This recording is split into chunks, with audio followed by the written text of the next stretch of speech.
Con más de 20 años de experiencia en el periodismo, ha dedicado su carrera a la búsqueda de la verdad. La verdad.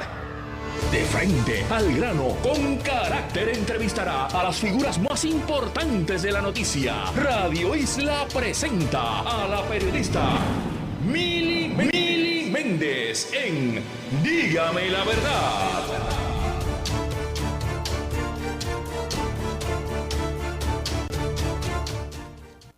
Saludos y bienvenidos a otra edición de Dígame la Verdad por Radio Isla 1320. Les saluda Mili Méndez. Gracias por conectar.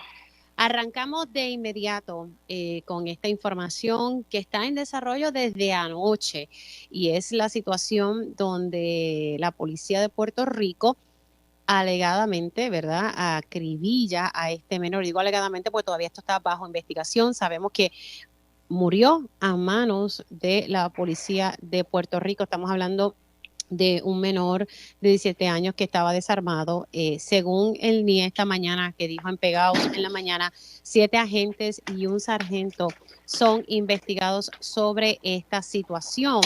El comisionado de la policía también se expresó y dijo que se alega que intentó arrollar a los agentes. Yo quería dialogar con Marimari Narváez de Kilómetro Cero, quien siempre ha estado muy pendiente sobre estos asuntos. Incluso anoche cuando vi que la noticia se estaba dando en el momento, pues rapidito le escribí. Marimari, gracias por estar aquí en Dígame la Verdad.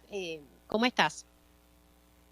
Estamos bien consternados, Mili, porque una vez más, esta vez es la octava muerte por uso de fuerza policial este año, pero esta vez se trata de otro menor que vendría siendo el tercer menor que la policía mata durante este año de 2022. O sea, estamos hablando que este es el tercer menor que fallece en el año 2022.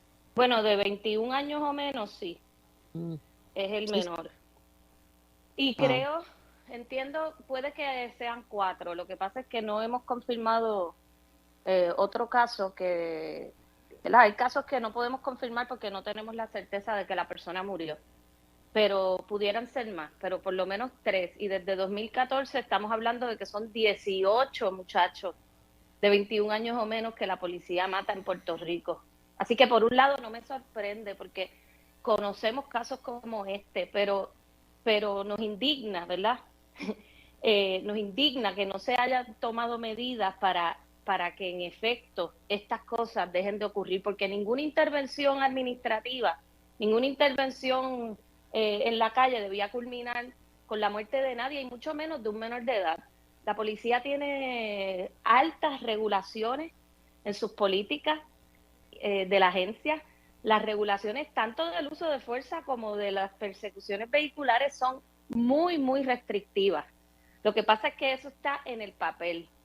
Ni la policía ni el NIE se preocupan por ejecutar, ¿verdad?, los protocolos y las políticas que tiene la policía en su agencia. Bueno, pero aquí yo agregaría también el monitor. ¿Dónde está el monitor federal que está activo, se supone, ¿verdad?, en estos momentos?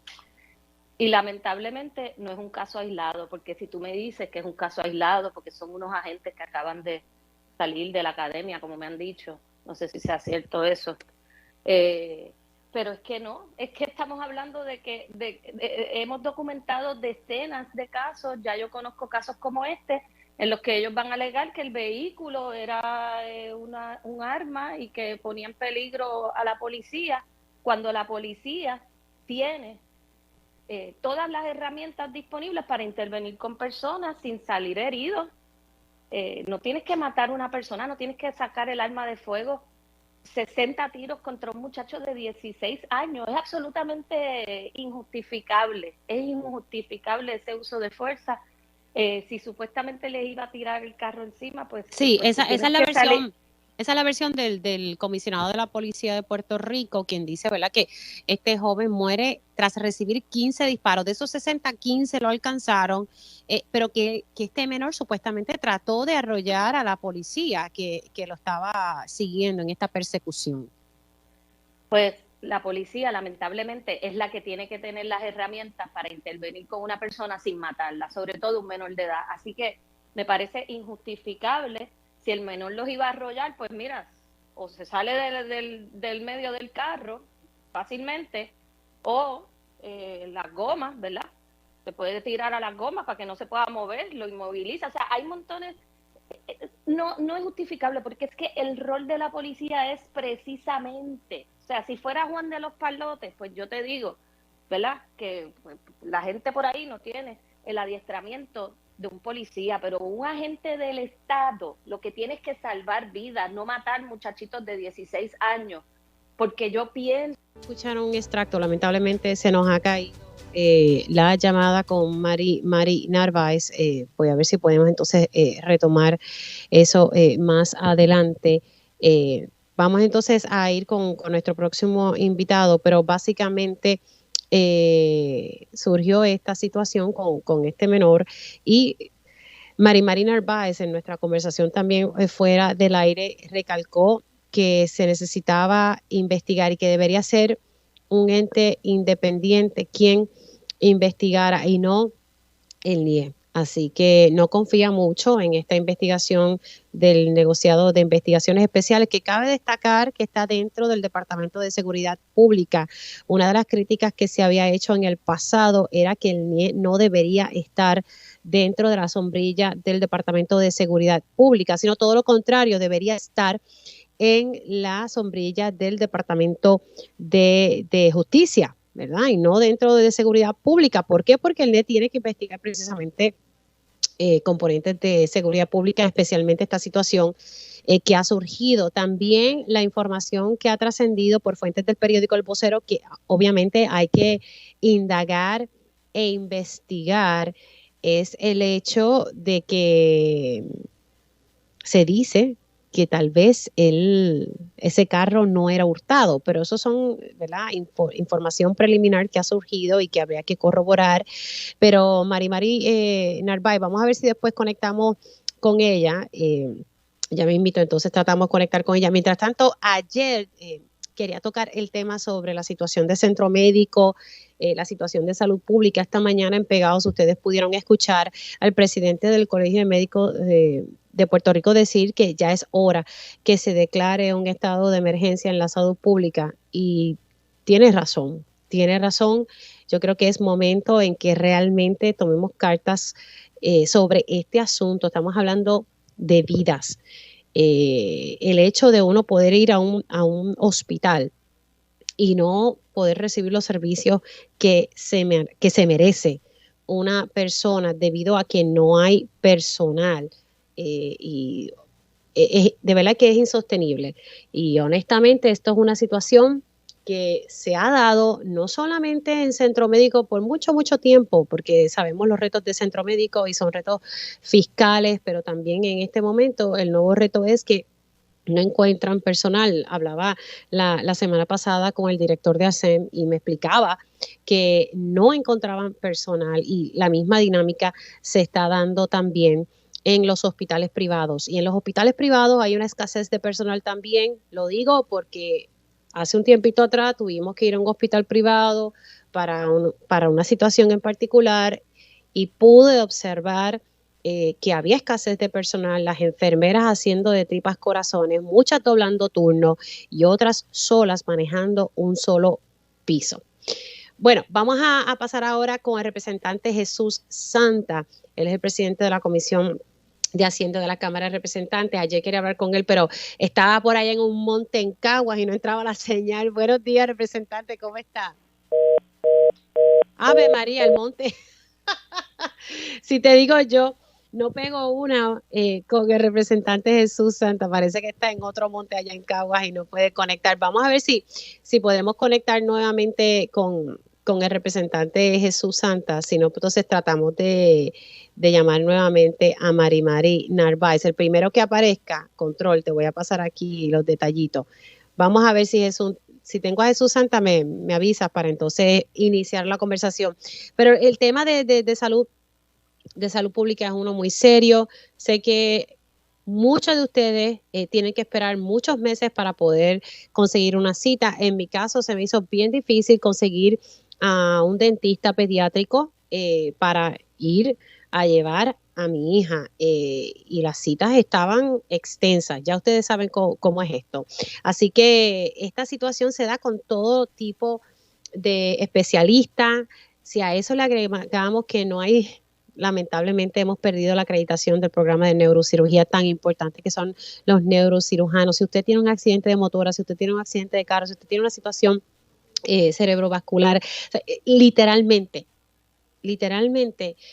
son los neurocirujanos los que tienen que atender estas emergencias. Hay 21 en Puerto Rico y 14 están en centro médico. Ahora sí, representante Jesús Santa, ¿bajó del monte de Cagua?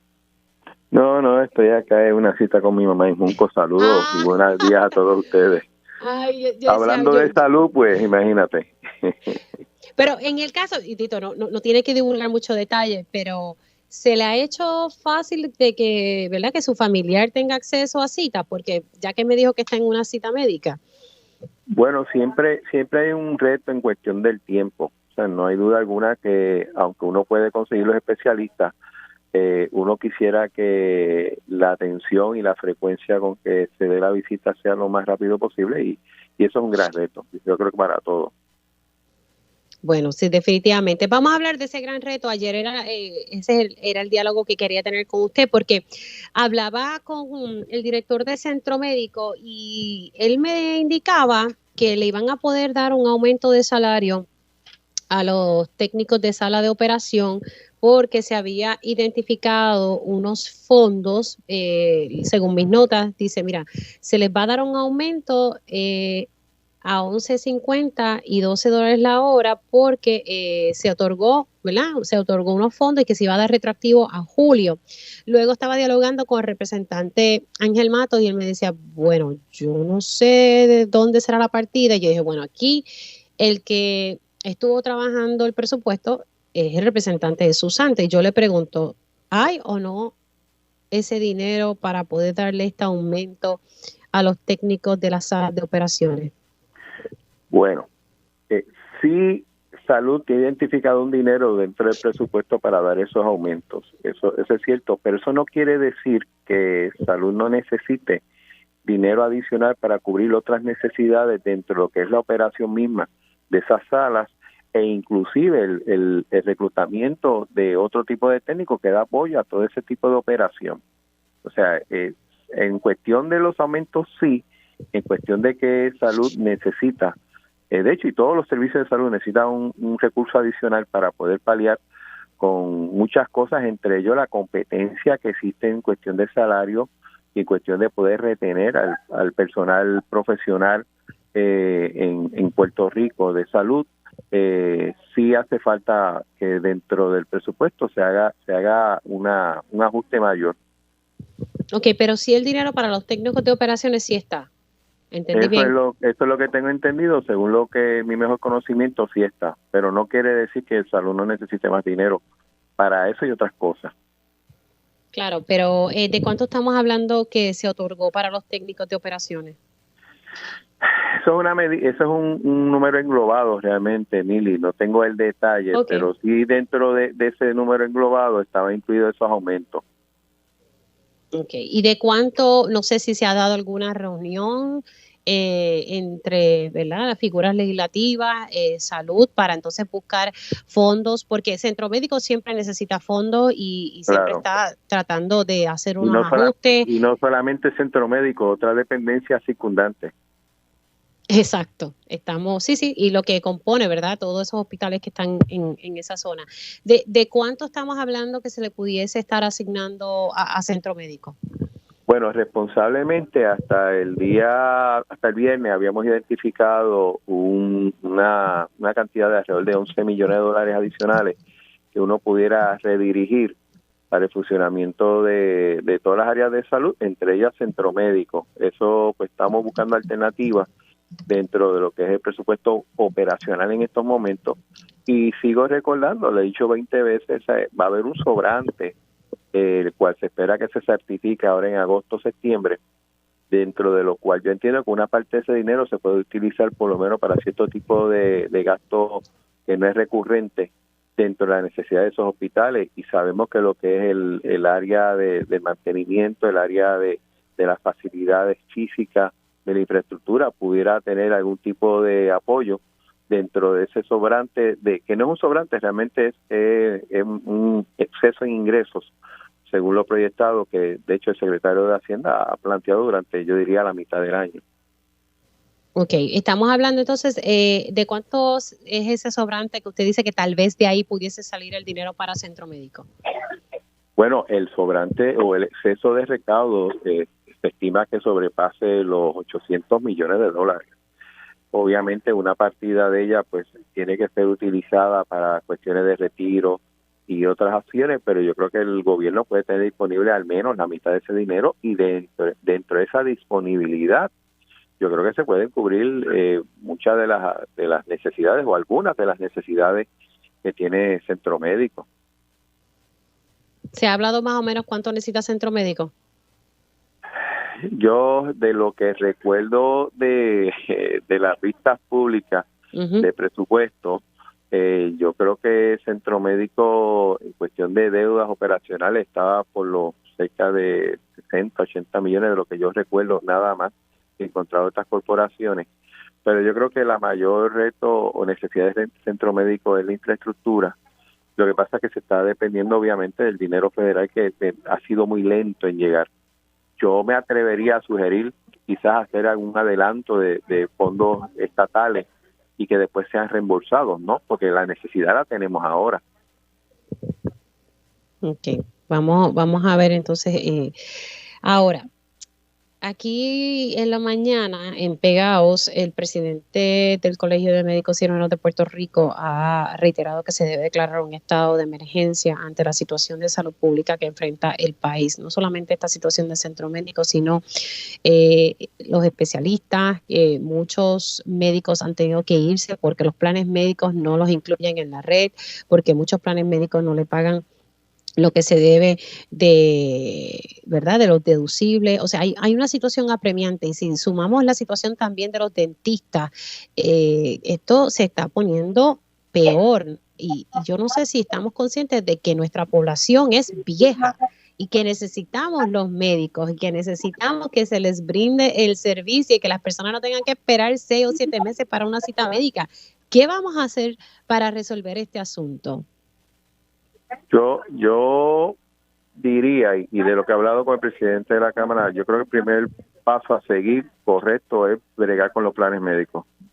Yo creo que ha sido, te soy bien honesto, la mayoría de las quejas que tienen los médicos tienen que ver con los planes. Más allá de la necesidad del 4% y ese tipo de cosas. Claro, pero ¿qué hacemos? Porque aquí nadie le mete caña a los planes médicos, porque los planes médicos sueltan billetes a muchas campañas. Bueno, pues hay que estar sobre eso, ¿verdad? Hay que investigarlo, hay que ver por qué los planes médicos se tardan tanto en pagar a un médico. Hay que ver por qué, si el rey de un servicio que es idéntico o parecido en los Estados Unidos, allá se paga más y acá se paga menos. Hay que ver por qué es el plan médico quien dice que se puede hacer o no se puede hacer en cuestión de un tratamiento médico, cuando es el médico el que conoce la condición del paciente y todo ese tipo de cosas. Yo creo que hay que dar un margen de credibilidad al médico cuando dice que un paciente necesita X o Y tratamiento o X o Y medicamento. Y entiendo, por lo que he hablado con el presidente de la Cámara, que se quiere empezar una pista pública un poco profundizando con eso. Y voy más lejos, Emily. Los planes médicos, yo creo que el patrono más grande es el gobierno, ya sea porque por los empleados públicos, 1, y 2, por la tarjeta de salud. Y yo todavía no entiendo cómo es posible que un hospital privado en un mismo servicio, un plan médico le pague más que al centro médico dando el mismo servicio. O sea, esas cosas se tienen que aclarar, tiene que haber una lógica de por qué ocurre, si es porque no se factura bien, si es porque hay una deficiencia, pero eso hay que corregirlo, porque eso se ha ido arrastrando y está complicando aún más la situación de que el profesional de la salud, ante esta situación, recibe una mejor oferta en cualquier sitio del mundo y se nos va. Y nosotros somos los que los educamos, se gradúan aquí, practican aquí, y cuando el país que necesita el resultado de ese esfuerzo, que es que trabajen aquí, se nos van, y eso yo digo es trágico. Sí, definitivamente. Y Centro Médico, sí, en efecto, no está facturando bien, pues eso hay que corregirlo a nivel de centro médico. Pero entonces, por otro lado, aquí se aprobaron en la pasada, ¿verdad? En el cuatrienio pasado, legislación para estos fines, y yo no sé en qué ha quedado eso, tristemente, y estamos viendo las consecuencias, ¿sabes? Hay que tomar cartas en el asunto y ponerle el cascabel al gato. Representante, gracias por haber sacado unos minutos, se me cuida mucho. Igualmente, un abrazo a todos. Cómo no, ahí ustedes escucharon al presidente de la Comisión de Hacienda de la Cámara de Representantes, el representante Jesús Santa, hablando sobre el hecho de que el gobierno pudiese utilizar el exceso de recaudo para asignarle unos fondos especiales a Centro Médico. Me estaba diciendo así de memoria que el representante Jesús Santa, que se necesitan más o menos entre 60 a 80 millones para Centro Médico. Por otro lado, Centro Médico tiene que darle seguimiento a esa facturación de los planes médicos, y si los planes médicos no le están pagando, pues entonces vamos a meterle caña. O sea, y en efecto, yo estoy de acuerdo que aquí tenemos que hacer algo ya con la situación de salud en el país. Y si hay que declarar un estado de emergencia, pero que en efecto funcione declararlo y que se hagan las cosas bien, porque aquí no es que uno le quiera caer encima a los planes médicos, es que los planes médicos tienen que cumplir. Podemos vivir todos en paz y en armonía, pero no perjudiquemos a los médicos, que ya poquito son los que tenemos aquí en la isla, y es mucha la necesidad de servicios de salud. Hacemos una pausa y al regreso voy a retomar un tema que estuve desarrollando la semana pasada, y son las muertes de los confinados en las cárceles del país. Regresamos en breve. Dígame la verdad, las entrevistas más importantes de la noticia se escuchan aquí. Mantente conectado. Radio Isla 1320. Conéctate a radioisla.tv para ver las reacciones de las entrevistas en vivo. En vivo. Esto es Dígame la verdad con Mili Méndez. Y ya estamos de regreso aquí en Dígame la Verdad por Radio Isla 1320. Les saluda Mili Méndez. Gracias por conectar. Se registró un fuego. Ahorita me había llegado una información, pero ya oficialmente ya ha sido confirmado. Aquí estoy leyendo una nota de Noticel. Fuego en subestación de calle Tapia en San Juan. El cuerpo de bomberos se encuentra allí en la zona, y ya en las redes sociales, por ejemplo en Twitter, están corriendo imágenes de este incendio que se desató en la mañana de hoy en la subestación ubicada en la intersección de la calle Tapia con la marginal del Expreso Valdoriotti en San Juan. Como dije, ya bomberos se encuentra allí en la escena. Todavía Luma Energy no se ha expresado sobre el particular. Así que, por otro lado, también ha surgido y que ocurrió hoy y se informa a través de varios medios. Ahora aquí estoy leyendo el periódico El Nuevo Día, que agentes federales arrestaron al exdirector de la Autoridad de Transporte Marítimo. Estamos hablando, el caso contra Jorge Droz está relacionado con fraude a la ley de quiebras.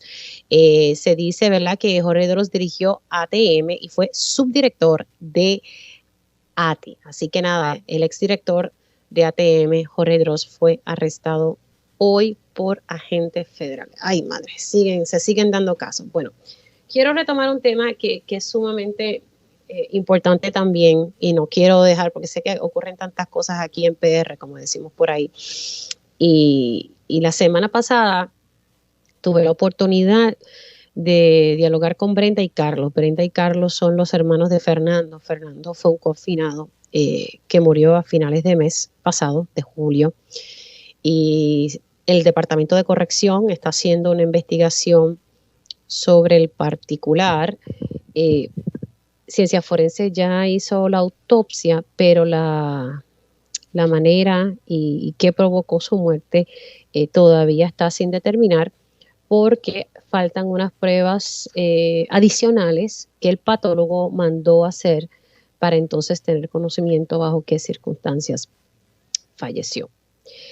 Y pues he querido dialogar porque creo que en el pasado, si mi memoria no me falla, hemos hablado sobre este tema. Tengo al presidente de la Comisión de Derechos Civiles, el licenciado Eber Padilla. Buenos días, licenciado, ¿cómo está? Saludos, Mili, saludos, muy bien, gracias por la oportunidad y gracias por exponer un tema tan importante que en ocasiones pasa por debajo del radar. Y es triste que pase por debajo del radar. Son seres humanos, ¿verdad? Que están allí. En este caso, Fernando estaba, el término sumariado porque lo habían ingresado porque debía pensión alimentaria, tenía una vista pendiente, bueno, un revolú. Y falleció, estuvo en la cárcel más de un mes, y pese a que siempre presentaba un escenario delicado de salud, no, al parecer la familia lo que sostiene es que no se le dio la atención médica que él requería, y cuando su hermano lo vio un mes después seguía igual y tristemente falleció. Y pues ha sido un dolor bien grande para esta familia, y estoy segura que para las otras familias también que han perdido un ser querido. Quería hablar contigo sobre este tema porque sé que lo has tocado. ¿Qué te parece? Porque esto se viene denunciando hace mucho tiempo. Yo estaba buscando todas las portadas de años y años y es el mismo problema, pero sin solución.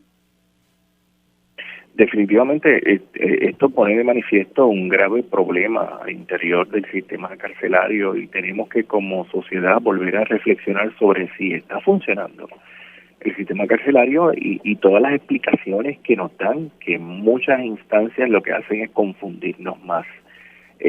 No podemos entender que haya un sistema de corrección que se supone que sea de rehabilitación y que las personas que van allí a pagar una condena terminen en el cementerio. Y esto es la realidad. En estos días pasó lo mismo en Aguadilla, y hace apenas ayer también se notificó una muerte adicional en Bayamón 292. Así que el tema de las muertes en las cárceles continúa escalando, continúa una situación muy dramática y las autoridades de corrección alegan que las personas llegan muy delicadas, pero es que tenemos un hospital correccional con 96 Exacto. camas allí. ¿Qué pasa? Con un presupuesto millonario. Y se supone que todas las personas que entran al sistema carcelario se le haga una evaluación y se atiendan sus necesidades. ¿Qué está pasando? ¿Esa evaluación está siendo efectiva? ¿Está siendo por profesionales con las competencias necesarias? ¿O están allí para decir que tienen un hospital correccional y la realidad es que no se atienden porque son personas privadas de libertad que merecen menos atención o menos servicio que el resto de la sociedad? Eso es parte de los planteamientos que nos tenemos que hacer.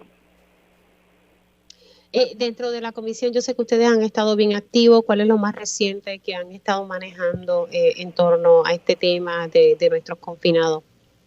Pues mira, uno de los grandes temas que nosotros hemos atendido históricamente son las personas privadas de libertad y los problemas al interior del sistema carcelario, al punto que hemos dedicado 5 congresos puertorriqueños a atender el tema de las instituciones carcelarias, de los modelos de rehabilitación y cuáles son los retos que plantea el sistema. En este momento estamos haciendo un análisis, ya llevamos varios meses haciendo un análisis de todas las muertes a 10 años y estamos buscando caso a caso, expediente a expediente, contrastándolo con los informes que tiene el Departamento de Corrección y con las autopsias del Instituto de Ciencias Forenses, que en muchos de los casos parecería ser que son expedientes separados, parecerían ser que hablan de situaciones distintas, que no están claras.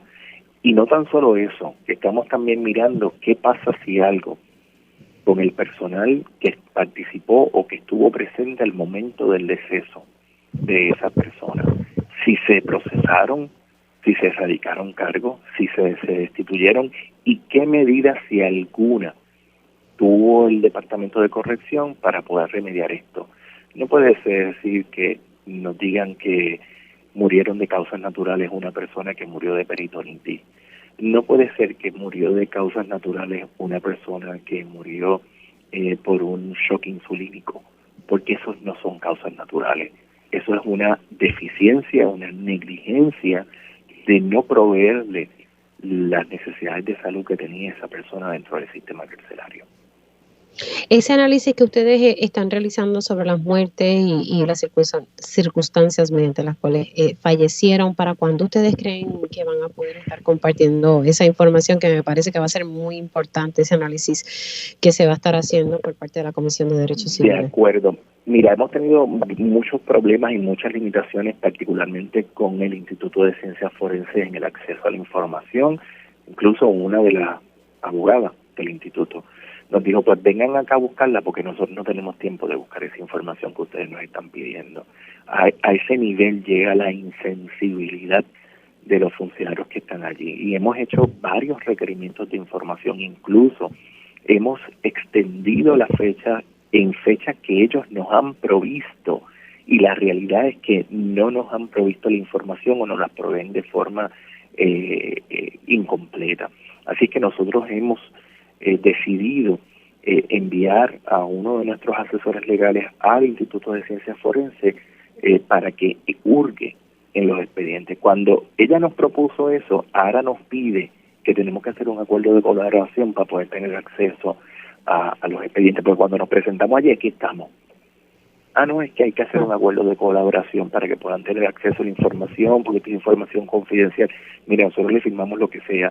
Nosotros necesitamos tener acceso a esa información. Además, somos una agencia del Estado que no vamos a buscar esa información para otra cosa que no sea hacer un análisis de lo que pasó y buscar alternativas que redunden en que no sigan las muertes en el sistema carcelario, y poder identificar y proponer herramientas que permitan asegurar la vida de la gente que vive detrás de los barrotes.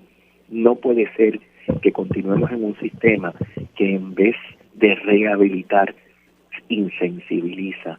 No podemos mantener un sistema que se hace inmanejable cuando usted tiene una cantidad de muertes todos los años que va en un incremento aceleradísimo, y aquí no se toman medidas para cambiar ese rumbo. Y lo más que me da coraje e indignación es que hay un hospital. Vuelvo, insisto en ese detalle, ya me tengo que ir a la pausa, pero vuelvo, insisto en ese detalle. Hay un hospital correccional. ¿Qué está pasando ahí? Si la empresa privada que lo está administrando no sirve, la botan. Ya, le cancelan el contrato. Claro, o sea, y se cambió el contrato, se le eliminó el contrato a la empresa anterior, que tengo que decir que era mala, pero esta es 3 veces más mala. Y entonces hemos ido en retroceso en el acceso a los servicios de salud para esa población que, distinto a ti y a mí, podemos ir a buscar en cualquiera de los hospitales en una emergencia. Pero las personas que están al interior del sistema carcelario dependen de que los oficiales de custodia, de que los profesionales que están allí dentro asuman la responsabilidad y los refieran y los ubiquen en los lugares que atiendan las necesidades que ellos tienen. Definitivamente. Yo le voy a estar dando seguimiento a este tema. Hay que ser un poco más sensibles y las personas que están, no importa la circunstancia en este mundo, son seres humanos igual.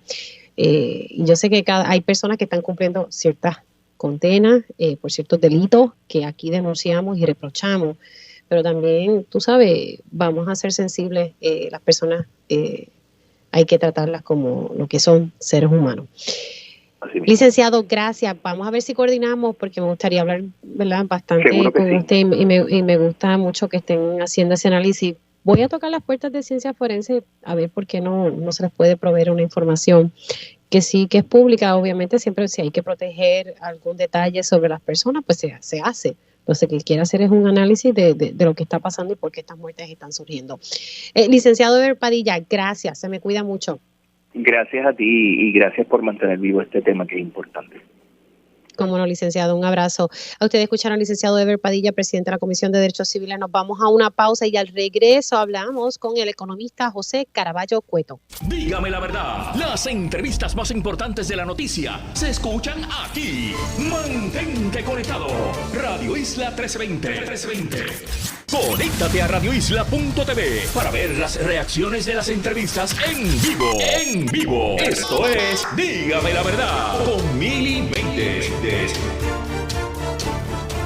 Y ya estamos de regreso aquí en Dígame la Verdad por Radio Isla 1320. Les saluda Mili Méndez. Gracias por conectar. Ayer precisamente hablábamos con el exsecretario del Departamento del Trabajo, el licenciado Carlos Saavedra, sobre la cartita que le mandó la Junta de Control Fiscal al gobierno sobre la reforma laboral. Ellos le dijeron al gobierno, mira, ¿sabes qué? Tienes hasta el 4 de agosto para que me expliques cómo esto no impacta el plan fiscal. Y entonces utilizaron de base un informe de un economista sabrá Dios cuánto nos salió ese informe o ese estudio que hizo el economista de Estados Unidos. La Junta sostiene que en este caso, en estas enmiendas a las leyes laborales que aplican a la empresa privada, pues no son consonas con el plan fiscal y por tal razón no puede entrar en vigor. El gobernador ha dicho que sí, que va a dar la lucha, pero nada, esto es otro litigio que está a la vuelta de la esquina. Mi próximo invitado ayer puso un tweet que me pareció interesante para poder elaborar aquí en la mañana de hoy, que básicamente contrataron a este economista de Estados Unidos que dice que esa reforma no es buena, pero no hizo un estudio sobre Puerto Rico, solo tiene estadísticas descriptivas y bibliografía. Ay, Padre Dios mío, uno ve cosas en este país. Buenos días al economista y profesor de la Universidad de Puerto Rico, José Caraballo Cueto. Buenos días, profesor, ¿cómo está? Buenos días a ti y a toda la audiencia. Bueno, yo le hice tú y yo dije, diantre, yo pensaba que se había contratado este economista y que había hecho un estudio sobre Puerto Rico, o sea, Nacarile del Oriente, nada que ver. Sí, eso es un poco la mala maña que ha tenido la Junta de Control Fiscal, de que piensa de que la economía de Puerto Rico es fácil de conocer y pues cualquier reforma que se haya hecho en otro país, pues aquí pasaría lo mismo, por lo que no hace falta hacer estudios en Puerto Rico, sino simplemente basarse en lo que ha sido la experiencia de otros países y aplicarlo a Puerto Rico. Eso un poco se le llama investigaciones tipo helicóptero, porque caen como paracaídas aquí sin haber hecho un estudio a profundidad para entender cómo funciona la estructura económica de Puerto Rico. Investigaciones tipo helicóptero, me gustó eso. O ¿Pero? sea, de paracaídas cae. No, que lo que usted me detalla, investigaciones tipo helicóptero. Punto, que cae. Sí, eso le llaman en inglés helicopter research, que pues personas que vienen de universidades del norte y hacen y creen que pues que simplemente hacer una revisión por encimita de lo que está pasando ya entienden todo. Y pues aquí estamos hablando de unas leyes que van a afectar a muchas personas en Puerto Rico y yo entiendo que hay que ser un poco más responsables y en el campo de la economía se han desarrollado unos métodos bastante sofisticados para uno poder medir y saber, pues si por ejemplo en el caso de la reforma laboral del 2017, si fue efectiva, si no fue efectiva, y luego de eso pues poder hacer un análisis más certero, porque no puede ser que se hagan unas exageraciones de que esta reforma laboral no solamente va a ser mala para crear empleo, sino va a ser mala para el Producto Nacional Bruto, va a ser mala para los ingresos de Hacienda, va a llevar al traste al plan fiscal. Yo pienso que eran aseveraciones muy fuertes para tener tan poca evidencia en sus manos. Esto es irresponsable, estar presentando estudios de esta manera. Yo entiendo que hay que ser más responsable, tanto cuando se crean las leyes como cuando se buscan derogarlas, que es lo que busca la Junta de Control Fiscal aquí. Busca derogarlas, vetarlas, porque si yo no veo que hay suficientes estudios al respecto, pues me parece más que son planteamientos ideológicos de que yo creo en que en el libre mercado y que el Estado no debe intervenir, o que yo creo que el Estado debe intervenir, pero ya ese tipo de análisis ideológico no ha salido caro en el pasado. Tú recordarás lo que pasó con la Ley 80, cuando querían eliminar la Ley 80 también. Sí. Un supuesto estudio de 2,000 páginas, pero realmente era una revisión de estudios que se han hecho en otros países, no era un estudio de Puerto Rico como tal. Y pues a base de eso ya querían eliminar la Ley 80, que es la ley que le da permanencia, mejor dicho, que protege a los empleados ante un despido injustificado. Pues la querían derogar en aquel momento la Junta de Control Fiscal y tuvo un debate bien fuerte con el gobierno local al respecto, pero lo que tenían de base era pues un análisis que es propio de un estudiante universitario. Es triste que estemos en este escenario, que tengamos que nos cueste tanto una junta no electa por el país, que cuesta y cuesta mucho dinero, y entonces que no puedan entonces mandar a hacer estudios responsables, porque pues ya que están aquí, pues hagan las cosas bien, porque para mí, usted no tiene que estar de acuerdo conmigo, eso es una chapuza. Definitivo, la Junta de Control Fiscal tiene una doble vara. Cuando se trata del gasto en salud, gasto en educación, pues ahí tiene una tijera bien amolada. Pero cuando se trata de gastos en consultoría, que ellos mismos contratan, gastos de servicios legales, pues ahí no hay tijera, ahí realmente no hay austeridad. Y no solamente no hay austeridad, no hay buen uso de los fondos públicos, de decir, mira, yo te voy a pagar para que hagas un estudio, no para que me traigas una revisión de lo que se ha hecho en otros países, que eso puede ser parte del estudio, pero el estudio no se puede limitar a eso nada más. Eso es lo que llamamos en la universidad, eso lo llamamos una revisión literaria, que está chévere y es parte del estudio, pero hay que hacer el estudio en Puerto Rico también para poder saber cuál es el impacto, porque yo vi ayer en esa carta pues unas conjeturas muy fuertes de que pues va a tener un impacto, prácticamente una hecatombe se causaría en la economía de Puerto Rico. Incluso dice que hasta limitaría el acceso a Puerto Rico a los mercados de capital. Y digo, wow, esto cuando me suena así, tipo hecatombe, generalmente son planteamientos incorrectos.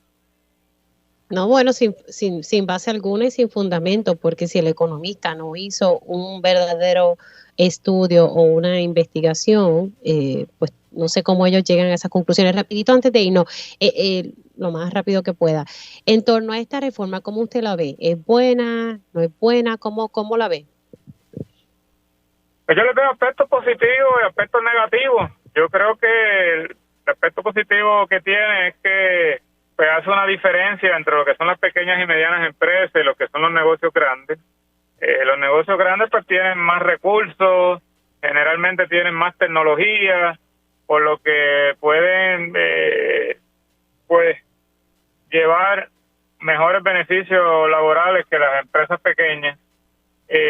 Así que eso me pareció positivo. Lo que no me pareció positivo era haber bajado a 3 meses el periodo probatorio, porque pues a veces 3 meses no son suficientes. Yo creo que antes estaba a 9, yo creo que pudo haber buscado 5 o 6 meses como periodo probatorio.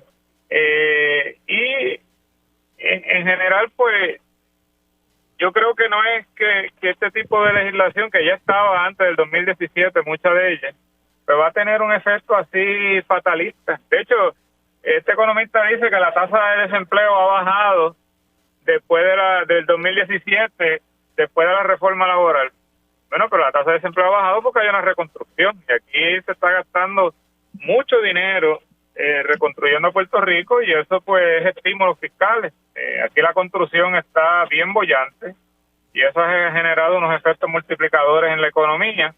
Así que yo no puedo atribuirle que la tasa de desempleo ha bajado a la reforma laboral cuando tengo por otro lado otros impactos. Por eso es que hacen falta hacer estudios que controlen por otros factores y no simplemente decir, bueno, ¿qué pasó después de la reforma laboral? La tasa de desempleo bajó.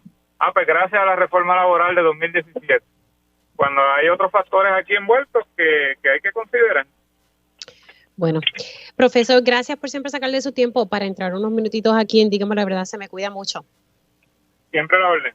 Como no, el profesor y economista José Caraballo Cueto, hablando específicamente de este supuesto estudio que hizo un economista de Estados Unidos sobre el impacto de la reforma laboral. No fue un estudio hecho aquí, no fue una investigación. Él dice que fue una investigación tipo helicóptero, se llama Helicopter Research en inglés, o sea, no fue una investigación, no son datos con el análisis certero.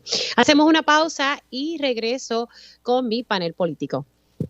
Dígame la verdad, las entrevistas más importantes de la noticia se escuchan aquí. Mantente conectado. Radio Isla 1320. Conéctate a radioisla.tv para ver las reacciones de las entrevistas en vivo. En vivo. Esto es Dígame la Verdad con Mili Méndez. Y ya estamos de regreso aquí en Dígame la Verdad por Radio Isla 1320. Les saluda Mili Méndez. Gracias por conectar. Esta situación de salud no es nueva. Esta situación de centro médico no es nuevo, pero sigue la situación dándose y cada vez más como no hay presupuesto. Bueno, dicen que no hay presupuesto. Insisto que sí hay fondos. Lo que pasa es que la cosa está mal distribuida, mal repartida. Y si hiciéramos los ajustes que tenemos que hacer y eliminar esa grasa que hay por ahí, pues lograríamos muchas cosas. Yo estoy segura que sí.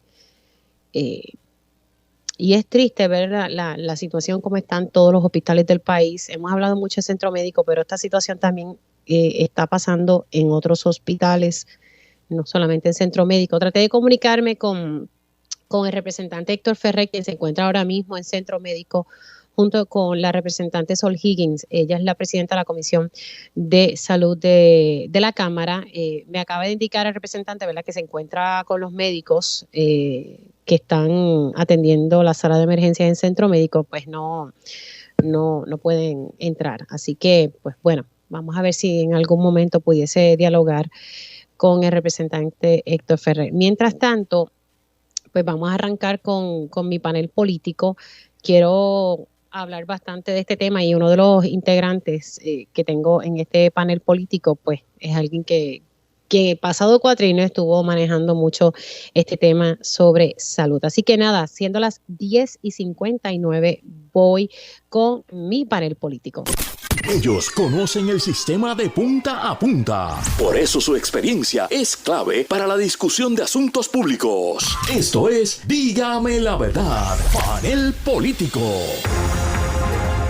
Y ya oficialmente estoy con mi panel político de hoy. Le quiero dar los buenos días al licenciado Ramón Luis Nieves. Buenos días, Ramón Luis, ¿cómo estás? Buenos días, Mili, a ti, a los miembros del panel y a la gente que nos escucha por Radio Isla. Y también le doy los buenos días al representante Juan Oscar Morales. Buenos días. Buenos días, Mili. Buenos días a todos los radioescuchas y a nuestro amigo Ramón Luis Nieves. Bueno, excusamos, ¿verdad?, a los integrantes del PIB que no pudieron estar con nosotros hoy. Pero nada, vamos a hablar, me parece sumamente importante que hablemos sobre la situación de salud pública. Creo que la semana pasada estuve hablando precisamente con el representante Juan Oscar sobre el escenario con las PBM, que se había aprobado legislación para que se fiscalizaran, porque literalmente son un dolor de cabeza aquí en Puerto Rico.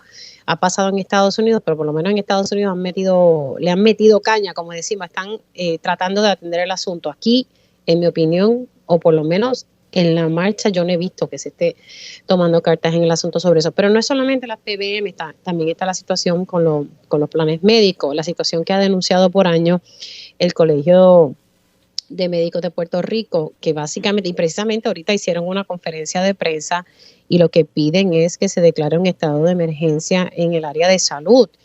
Y me parece que sí, que estamos viviendo un momento bastante difícil. Esto siempre ha existido, la situación de centro médico, pero yo creo que lo diferente, si no me corrigen, lo diferente es que estamos viendo un éxodo masivo de nuestros profesionales de la salud, no solamente los médicos, sino las distintas plazas en el área de salud pública, nuestros tecnólogos, precisamente los técnicos de sala de operación que están escasos, nuestras enfermeras, enfermeras y enfermeros que han tenido que irse de la isla debido a que no se les paga y pues se van fuera de la isla a mejores oportunidades de trabajo.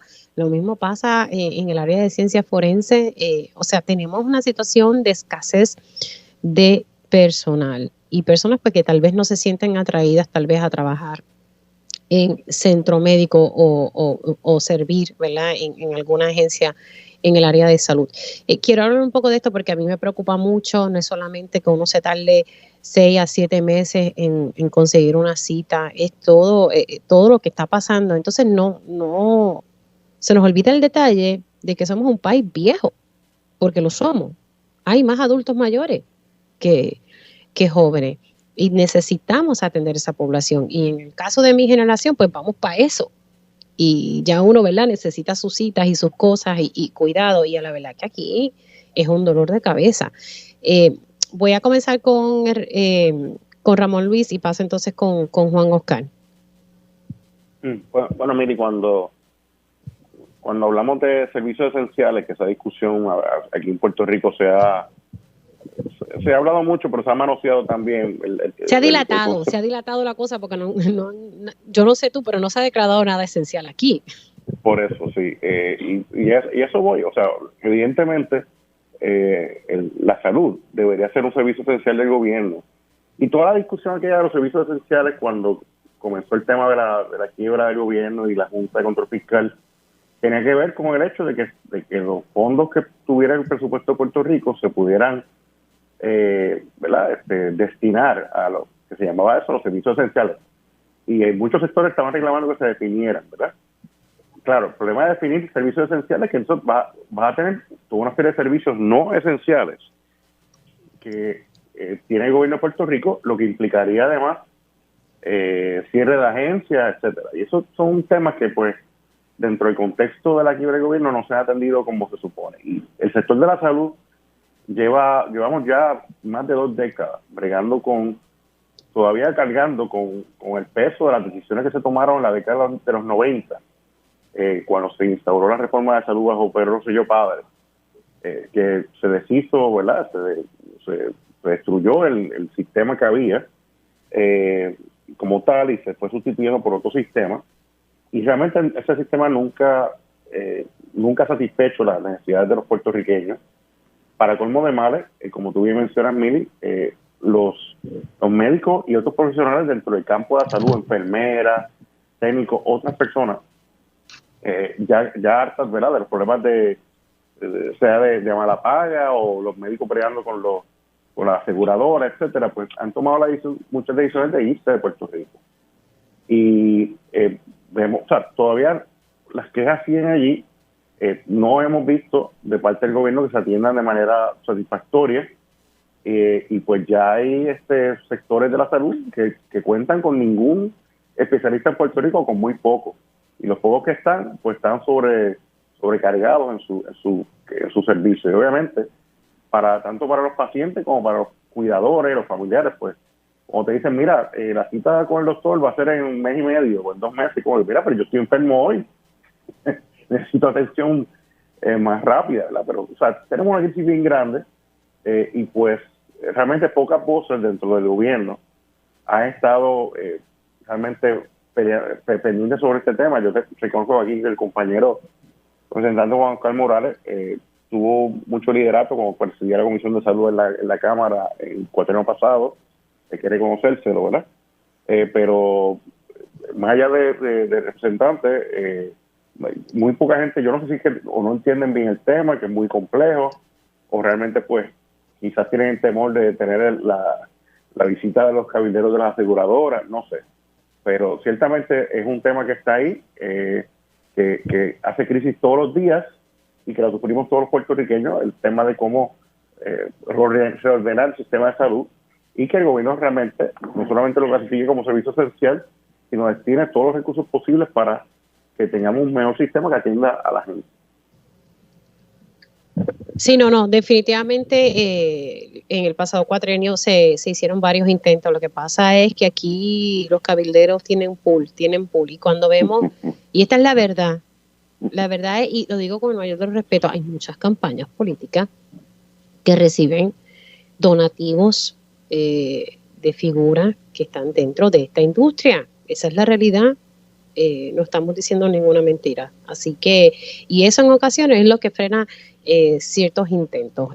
Voy a pasar con Juan Oscar. Me gustaría como hacer un recuento, porque yo sé que se intentó. Yo recuerdo en un momento dado que estabas tanto tú como en aquel entonces del Senado, Larry Sidehammer, y creo que también estaba el representante Joel Frankie Artiles. Estábamos hablando sobre este particular de la situación con los médicos. O sea, este es un tema que se viene hablando, pero entonces no hay soluciones reales ¿verdad? Recordar un poco las cosas que se hicieron y que lamentablemente yo no sé si es que se hicieron sal y agua, tristemente.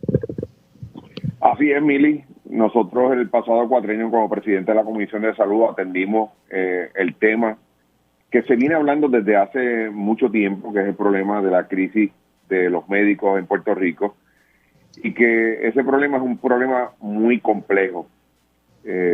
Hay varios factores que inciden en la situación que nosotros estamos viviendo en estos momentos. Y te puedo mencionar que el pasado cuatrienio, como tú mencionas, nosotros presentamos legislación, una bien sencilla, Mili, la de que los planes médicos estarían obligados a contratar a todo médico, a todo profesional que cumpliera con las leyes, para que estos médicos no se nos fueran de Puerto Rico, porque el resultado es, Mili, que de 400 médicos que se gradúan aquí en Puerto Rico, solamente hay disponibilidad para 195 médicos. El resto de nuestros médicos deciden montarse en un avión e irse a los Estados Unidos. ¿Por qué?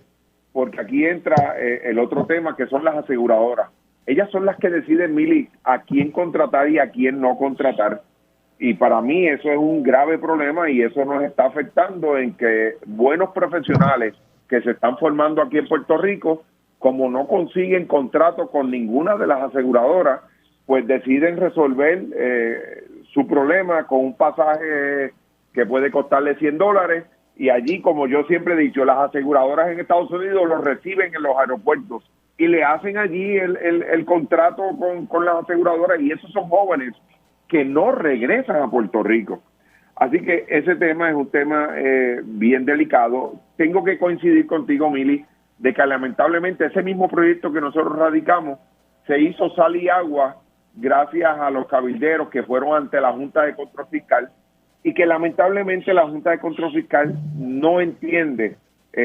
Ramón, tú tienes razón, esos son unos de los que no entienden el tema de la salud. ¿Por qué? Porque no tienen las mismas necesidades que tenemos tú y yo, y ellos pues prefieren criticarla, no adjudicar esas leyes.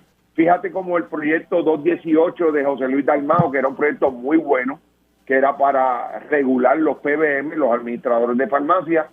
Al final del día, la Junta de Control Fiscal impugna esa ley, eso va hasta Boston, y lamentablemente pues ellos tuvieron éxito en decirle a los jueces de que esa ley iba en contra del plan fiscal, cosa que todavía al día de hoy yo no entiendo cómo una regulación como esa tiene un impacto, dicen ellos, de $25 millones.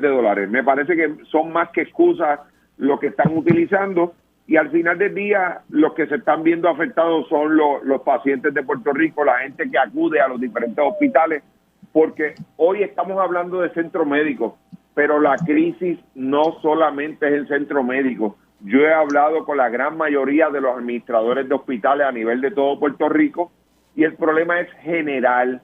O sea, el centro médico terminan aquellos pacientes que no pueden ser debidamente atendidos en estos hospitales de la isla, pues cuando no hay médicos en esos hospitales, terminan allí en el centro médico.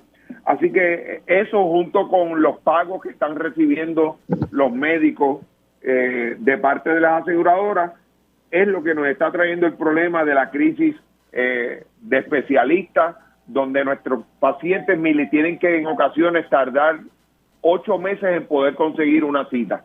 Y esas son las cosas que nosotros como gobierno tenemos que unirnos todos, rojos, azules, verdes, y buscar soluciones que puedan resolver esta situación. Ahora, Juan Oscar, quiero tocar dos cositas y para que me ponga, ¿qué pasó con la legislación o el intento para que los médicos, esos que tú muy bien dices que se gradúan, pero muchos que no pueden entrar en la red de algunos planes médicos, ¿qué se hizo para resolver ese asunto? Nada, porque eso tuvo escollo en la Junta de Control Fiscal.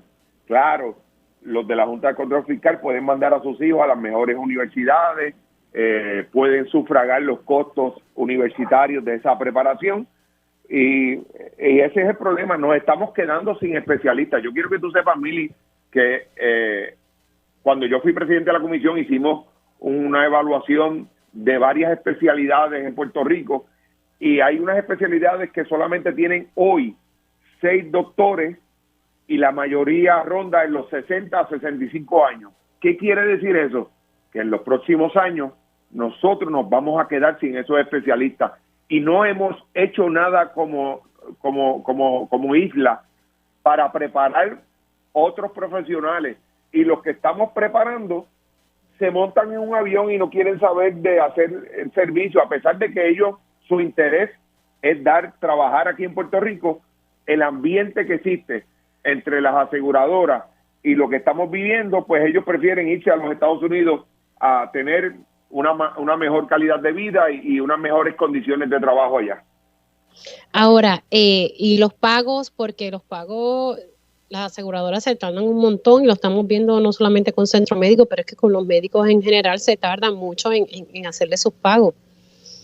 Eso es un problema grave, Emily, en la relación, la pobre compensación que reciben los médicos por el servicio que ellos ofrecen, donde las aseguradoras, lamentablemente, y lo tengo que decir, recurren a prácticas como que la factura tiene la fecha mal y le viran esa factura al proveedor y no se la paguen en su totalidad hasta que el médico no corrija esa situación.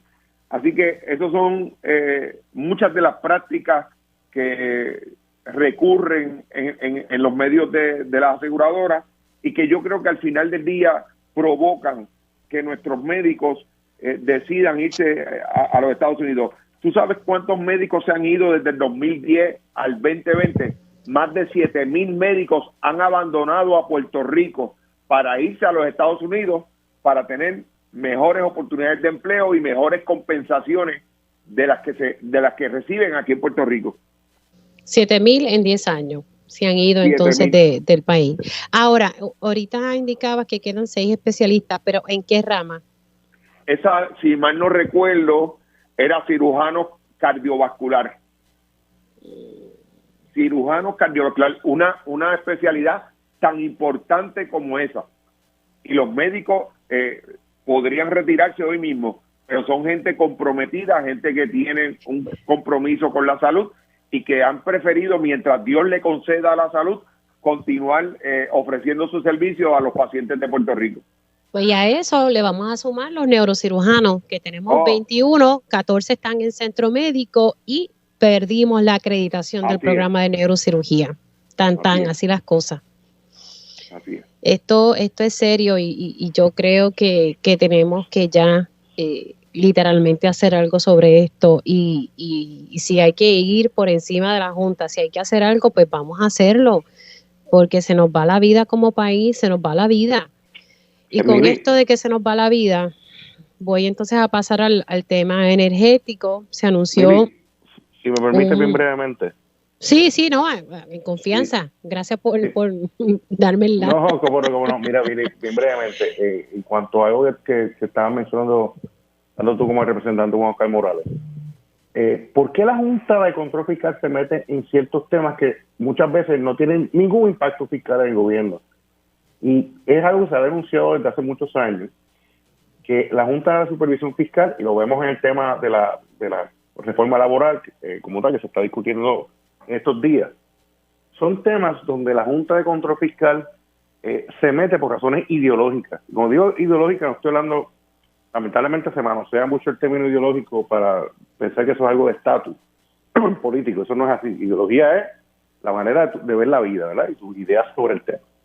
Y la Junta está controlada por una visión ideológica de derecha, neoliberal, y pues está muy susceptible a este tipo de enfoque. Así que entre los intereses del pueblo y de la aseguradora, la Junta de Supervisión Fiscal se va a ir del lado de las aseguradoras, sin duda.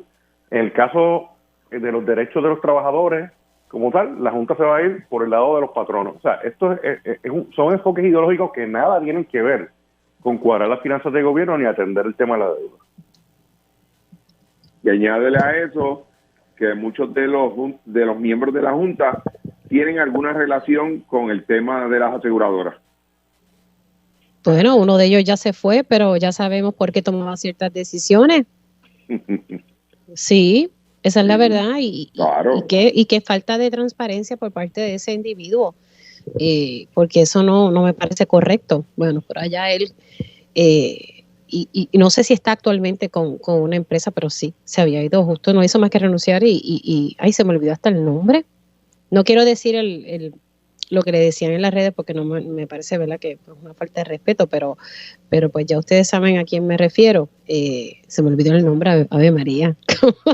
Así de importante fue su pasada por la Junta de Control Fiscal. Bueno, vamos al tema energético. Creo que ya mismito tengo la pausa encima, ya mismito al ir aquí me va a avisar, pero importante hablar sobre la situación energética. Precisamente ahorita estábamos hablando de que hubo un fuego en una subestación, volvemos a los mismos, a los incendios. Esto lo que demuestra es que el sistema, especialmente de transmisión y distribución, al igual que de generación, pero está sumamente delicado. Mucho dinero que viene por parte del gobierno federal, que está ahí, que solamente se ha utilizado 1%. Sabemos que es un proceso bastante burocrático el solicitar esta ayuda, pero por otro lado, la cosa también va a suero de brea en el orden de solicitud, ¿verdad?, de presentar los proyectos. Tengo que hacer una pausa, pero entonces hablemos sobre la situación energética, porque también se anuncia una reducción en el costo por kilovatio hora, porque se lograron unos ahorros, así que obviamente eso mitiga un poquito el aumento que se anunció en julio, y al final del día pues se demostró que entonces no era necesario quitarle los chavos al Fondo del Seguro del Estado. Hacemos una pausa y regreso con mi panel político. Dígame la verdad, las entrevistas más importantes de la noticia están aquí. Mantente conectado y recuerda sintonizar al mediodía, tiempo igual, en Radio Isla 1320 y radioisla.tv.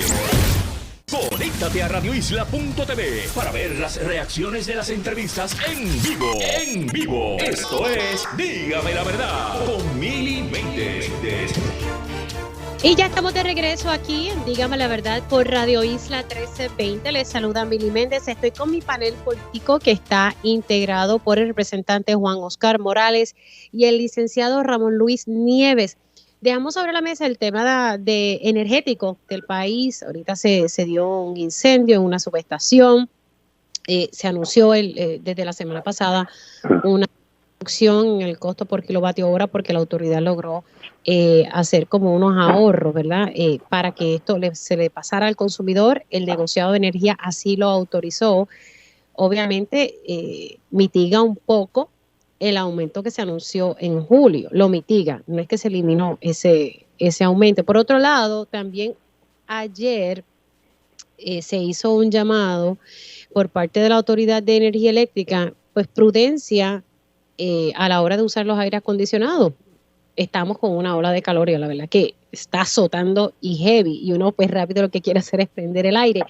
Pero imagínate, si el sistema está tan frágil, que se nos está pidiendo prudencia a la hora de prender nuestros aires acondicionados. Voy a arrancar contigo, Ramón Luis, que yo sé que este es tu tema.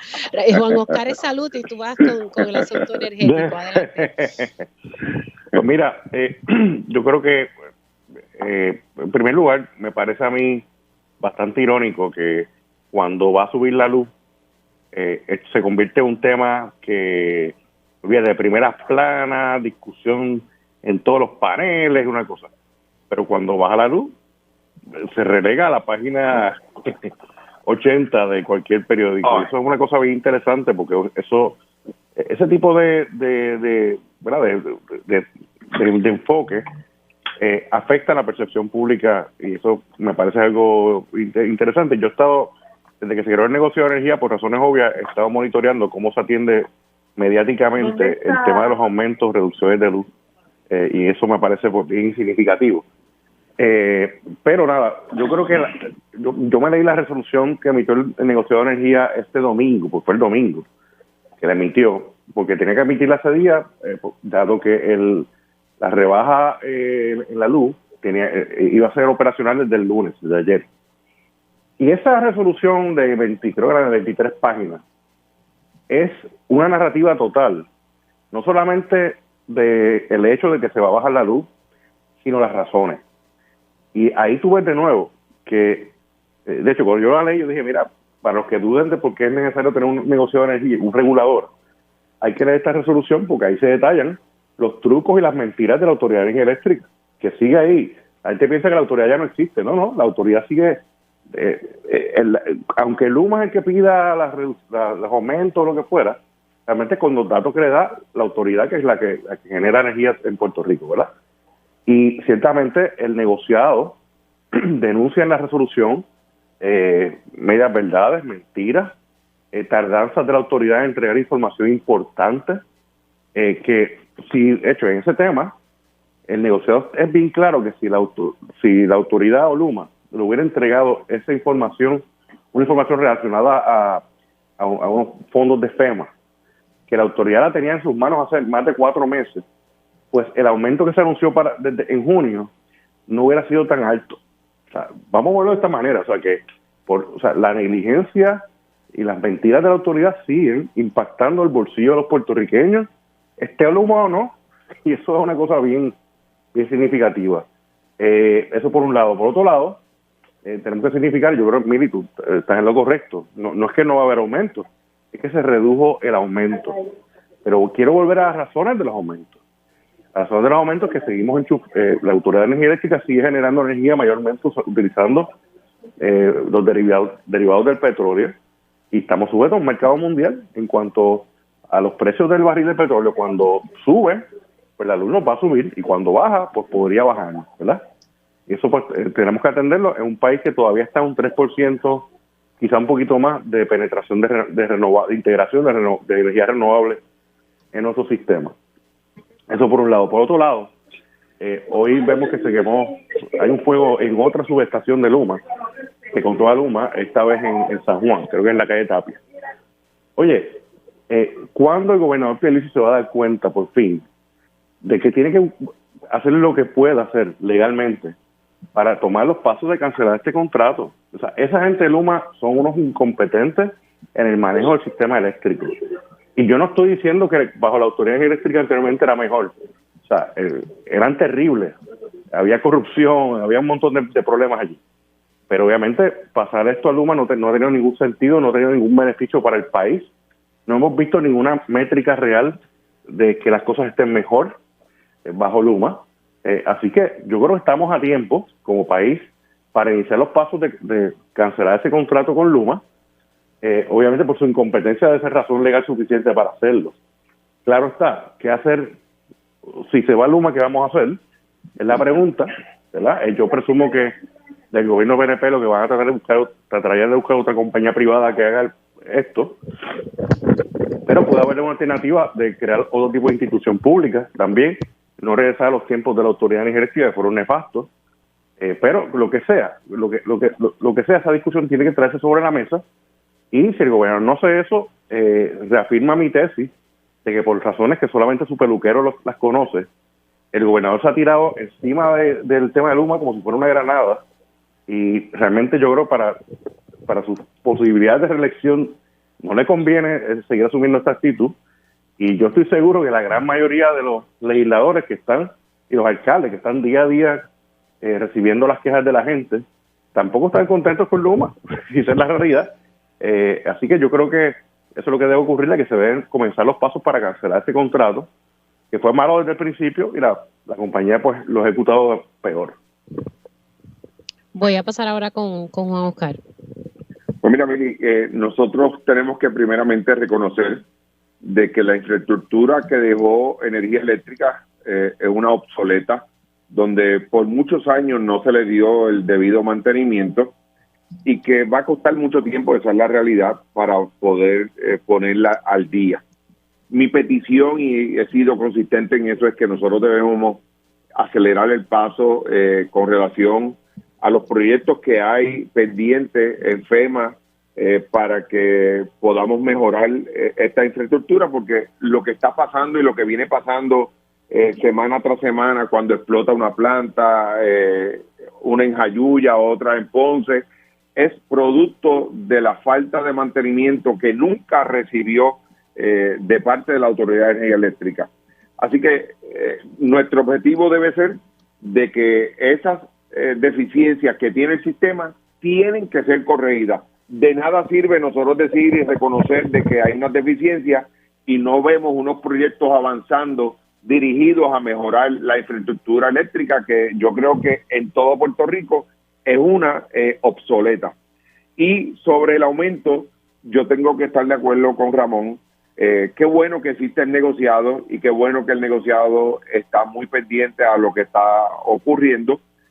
Si esto no hubiese sucedido, si el negociado no existiera, pues nosotros no hubiésemos visto rebajas de luz, porque la historia lo que nos dice que cuando estaba la Autoridad de Energía Eléctrica, lo que habían era aumentos. Así que la resolución establece varias razones por las cuales se está reduciendo el precio. Y me llamó la atención también que yo no sé si esto se había dado a la luz pública, que la Autoridad de Energía Eléctrica recibió una notificación de FEMA donde le informan al negociado que estarían aumentando de 75% a 90% el reembolso por compra de combustible más caro para la operación de unas plantas. Y o sea, ya se lo autorizaron, eso es importante, ya se lo autorizaron. Bueno, entiendo que la carta le llegó al negociado y nadie había hablado sobre esto. De un 75 va a aumentar a un 90% de reembolso por compra de combustible, y esto fue como resultado de la emergencia ocasionada por los terremotos en el 2020. Me parece que de esto ser así, estamos hablando de unos ahorros de 34 millones de dólares que precisamente tienen que ser dirigidos al cliente, no a la autoridad, no a Luma, sino el cliente que vea ese ahorro de 34 millones, lo podamos distribuir entre todos los clientes y podamos ver, ¿verdad?, el costo siga bajando poco a poco. Así que yo creo que en el tema energético nosotros nos falta mucho camino por recorrer, lo he dicho en otras ocasiones, así que vamos a ver cómo la autoridad, cómo el negociado y cómo el propio Luma enfrentan los diferentes problemas que tenemos en el país. Y la Autoridad para las Alianzas Público-Privadas tiene que fiscalizar el contrato, de verdad, tienen que hacer algo, tienen que fiscalizar porque están por la libre. Y en ese tema, tú sabes mi posición, y es que ese contrato de Luma debe pasar a la Autoridad de Energía Eléctrica para que sean ellos los que fiscalicen ese contrato. Ramón Luis, creo que tú me habías dicho que no estabas de acuerdo con eso, ¿verdad? Bueno, no que no estaba de acuerdo, sino que lo que me parece que es bastante irónico. Sé que esa propuesta que menciona el representante Juan Oscar Morales ya está legislada, y de hecho me parece que el proyecto pasó al Senado, ¿verdad? Sí. Pero lo irónico es que precisamente supuestamente la razón por la cual se trae a una entidad como Luma es por ¿verdad?, para que mejore la operación que la autoridad misma no logró hacer. Entonces, pues ahora sería la autoridad misma la que fiscalizaría ese contrato. Pues es algo medio irónico, pero ciertamente lo que no hay duda alguna es que la Autoridad para las Alianzas Público-Privadas no tiene el expertise, no ha demostrado tener el conocimiento y la capacidad para fiscalizar el cumplimiento del contrato que negoció. Y eso ha sido una realidad. Menciona además que la ley que permitió y que autorizó, ¿verdad?, la privatización o la concesión del sistema eléctrico a Luma, sacó del medio al regulador, al negociador de energía, que era entonces la Comisión de Energía, y puso todo dentro del secretismo de la ley de las alianzas público-privadas. Eso son datos históricos que un poco nos llevan a la crisis actual. Quería solamente bien breve destacar que lo que mencionó el representante Oscar Morales sobre las aportaciones de FEMA para lo del combustible, la Autoridad Eléctrica sabía de eso hace más de 4 meses y no se lo dijo a nadie. Entonces, dentro de ese mismo periodo, van a pedir un aumento, y es el aumento brutal que se aprobó en junio, sabiendo de que ese dinero iba a estar disponible. O sea, es increíble, y el negocio de energía lo señala. Claro, pero entonces energía eléctrica, lo que dice Josué Colón es que ese dinero no se lo han dado todavía y que ellos no tienen el dinero en caja para dar esa reducción de manera diferida, es el término, y que no tienen ese dinero en caja. Esa fue la explicación que se me dio. Así que yo no sé aquí, ¿verdad? Pero la realidad es que eso se lo tienen que pasar al consumidor.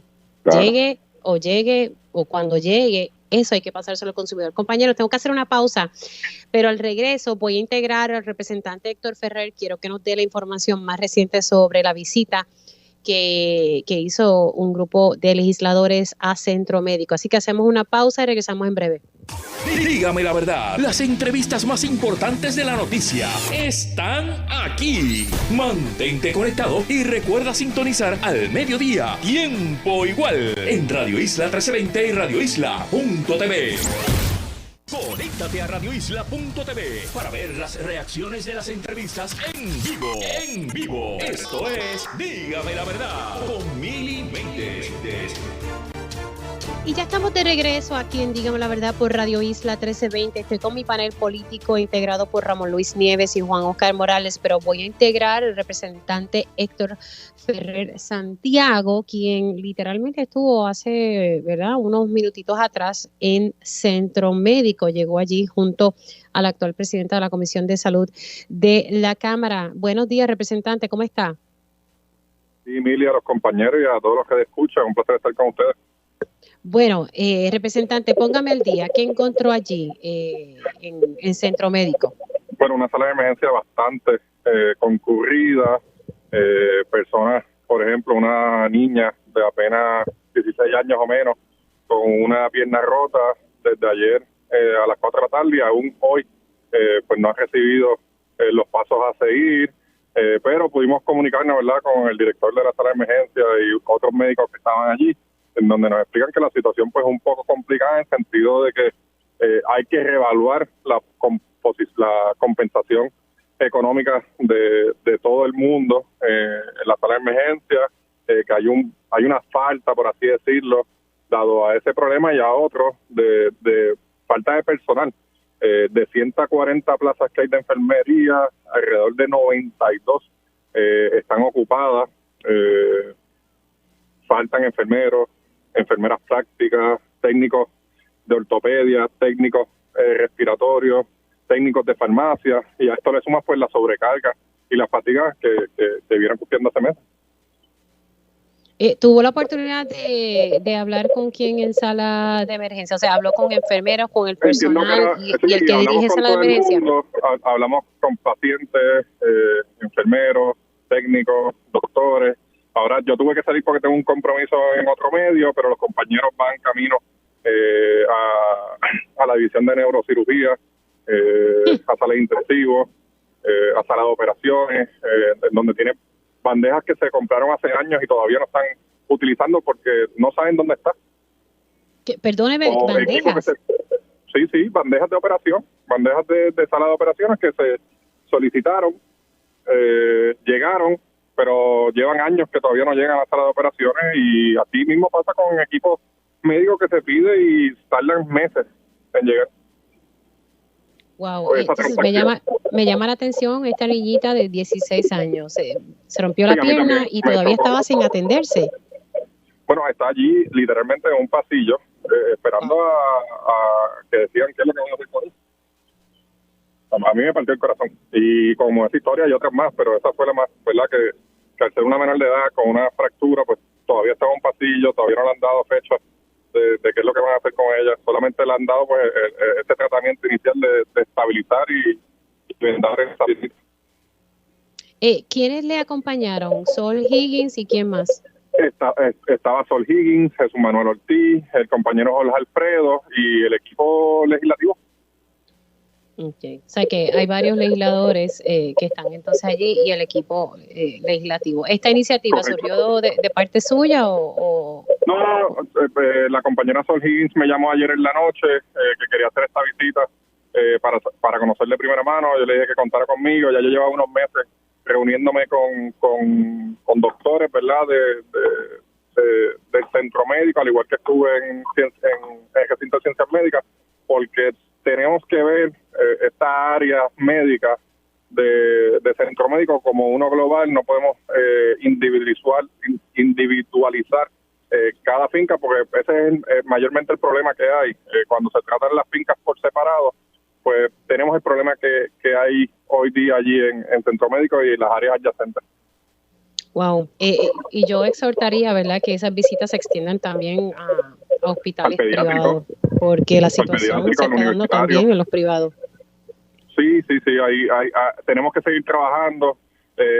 Estamos también ante una fuga de médicos en el país, así que hay que trabajar esto, hay que profundizar, hay que ver cuáles son las fallas que estamos teniendo para mejorarlas.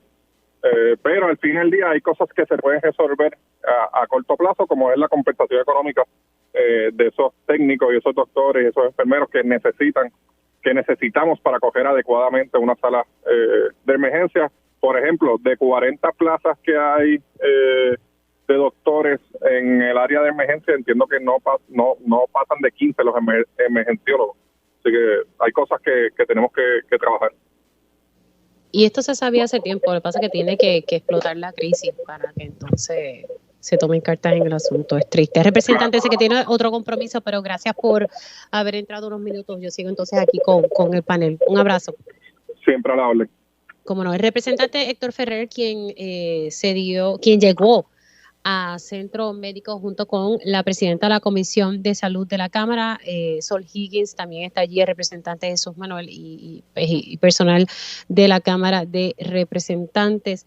Bueno, el escenario que sabíamos, pero triste tener que ver, ¿verdad? En este caso, esta niñita de 16 años, pues que todavía no ha podido atenderse y está desde ayer allí y se rompió, ¿verdad? Tiene una situación con su pierna.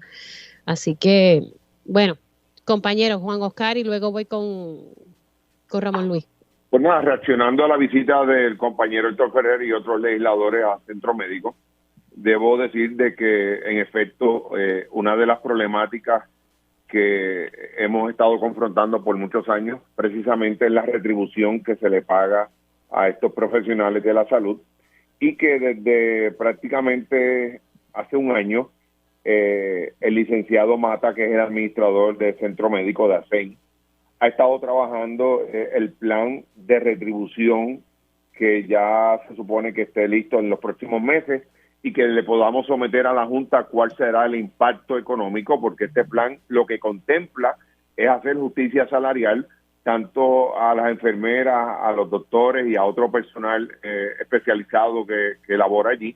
Así que nosotros lo que esperamos, y lo he dicho en otras ocasiones, es que una vez se le presente eso a la Junta de Control Fiscal, pues la Junta de Control Fiscal lo apruebe, ¿verdad? Y no empiece a buscarle cuatro patas al gato, y que después que nosotros podamos identificar el dinero de dónde está, pues se puede implementar por el bien de estos profesionales, de manera que esas plazas vacantes, que son plazas que no se han podido llenar porque la paga, cuando estos profesionales van a estas convocatorias y ven la paga que se le está ofreciendo, pues declinan poder aceptar estas posiciones, y eso es lo que ha provocado el que haya tantas plazas vacantes. Pero yo espero que ya en los próximos meses esto se pueda resolver cuando se le haga justicia salarial a estos empleados del Centro Médico de Río Piedras.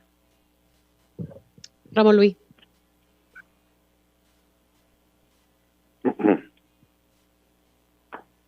Ramón Luis. Estoy aquí, pero no sabía que me tocaba ya. Claro. Queda poco tiempo, así que zumba. No, básicamente estoy de acuerdo con lo que se ha expresado. Felicito a los representantes Sol Higgins y Héctor Ferrer por hacer esta visita. Es importante no solamente esperar en una vista pública a recibir información, a veces hay que ir realmente al file y a ver las cosas como son. Y de nuevo, yo entiendo que tenemos que hacer un esfuerzo a nivel de país para que el tema de la salud vuelva a ser un tema de importancia en la política pública de Puerto Rico, reconociendo que en efecto, sea declarado o no por nadie, es un servicio esencial tanto a nivel público como también es una tarea esencial también de la empresa privada.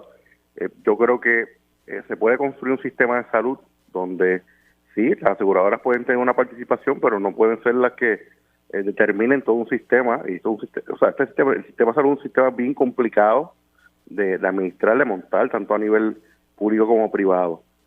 Pero evidentemente las cosas que están ocurriendo son terribles. Tú mencionaste algo muy importante, Emily. Nuestra población en Puerto Rico, mayormente ¿verdad? De la tercera edad, que tiene unos cuidados más intensos de salud, y pues no podemos tener un sistema colapsando, entonces tener una población que requiere más servicios de sistema, y añadiendo a los que estamos subiendo, ¿verdad? Así que me parece que pues debe retomarse con fuerza este tema de salud para eso llegar a unas soluciones realistas y que obviamente estén acordes con los recursos del país.